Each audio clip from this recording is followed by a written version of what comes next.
community, happy Monday. It's me, JC, with another video. This video is going to be on something that Jeff Wisher asked me, and that was, when a vinyl record gets reissued, does the value of the original pressing go down? Which is a very complicated question, which I'll try to tackle today. First off, anytime I make a video that revolves around value or price or monetary, people get upset. Some people, not everybody. What is the purpose of this video? Who cares? Well, if you don't care, don't watch it. You're only commenting because you want to be a contrarian or a troll. I'm not selling my records, so who cares? But some people do sell their records or do inquire about what it's worth. Now, this really stems from Smashing Pumpkins have reissued Melancholy and the Infinite Sadness and Siamese Dream. And when Chris Brophy visited me, I said to him, the Smashing Pumpkins box set is probably worth more now than it may ever be. And he's like, you think I should sell it? And I'm like, no, I'm not saying that. I'm just saying that I think that it will get reissued and the price is at an all-time high. And to give you an example, here we go on eBay. You can see it sold April 15th for $609.96 brand new. And then as of a few weeks ago, Melancholy and the Infinite Sadness was reissued. And on June 11th, a few days ago, it sold for $195, which is still $100 over the suggested retail price. Now, from $609 to $195, that is a dramatic jump. But let's take a look at the Smashing Pumpkins, Melancholy and the Infinite Sadness, dating back to 10/21. You could see that it, around 10/21, so October of 2021, it was selling in that $350 range.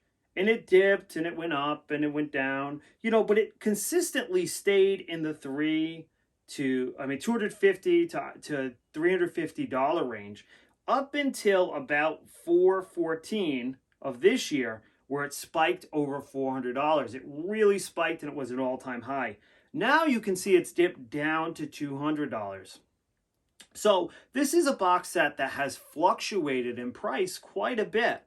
Now, in terms of the other album, Siamese Dream, that Smashing Pumpkins reissued, you can see that on April 21st, it sold for $219. But as of June 11th, it sold for under $95. It says best offer. So it was somewhere in that $85 to $90 range when I looked at other comparable sellings on eBay. Now, let's take a look at the value of this one. This one, obviously, it was not as dramatic as Melancholy and the Infinite Sadness, but as you can see, it started in that $130 range back in 2021. It spiked over $200, right there in the, around 2021. That was probably because around that time, September, October, people stopped buying Christmas gifts. Maybe that's one of the reasons why it spiked.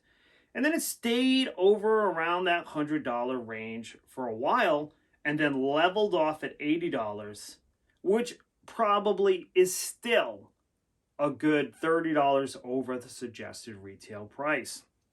Now, that's Smashing Pumpkins. In the last year, they have re-released the Skid Row catalog in terms of the Skid Row box set. Now, you could only buy this as a box set. You could not buy the albums individually. Now, Subhuman Race was one of the most valuable hard rock albums of that era in terms of a vinyl record. And you can see that on Discogs, it's at 2020, it was selling for about $300, dipped down to $200, but then tend to level off around $300 for a few months, dip back down. It goes and it fluctuates from $200 to $300 consistently, but it's still in that $250 range. So even though Subhuman Race has been reissued, an original pressing is still valuable. But on the contrary, look at Slave to the Grind, the Record Store Day reissue. So here's an original pressing of Slave to the Grind. Slave to the Grind was originally an $80 record back in 2021.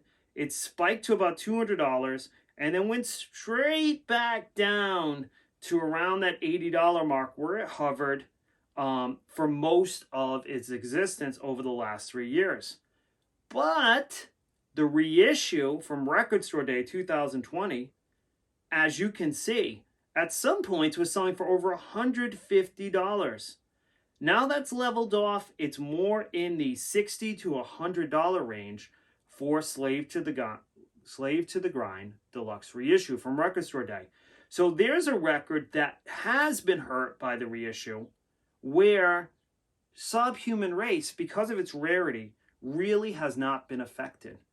So there you go, guys. There's just a little bit of an overview of how a vinyl reissue can affect the original price of a vinyl record, whether that be an OG copy or a reissue. I'd love to hear your comments down below and your feedback so we can continue this discussion. I'll join you tomorrow with something else cool. Peace, rock out. Love you guys. Bye.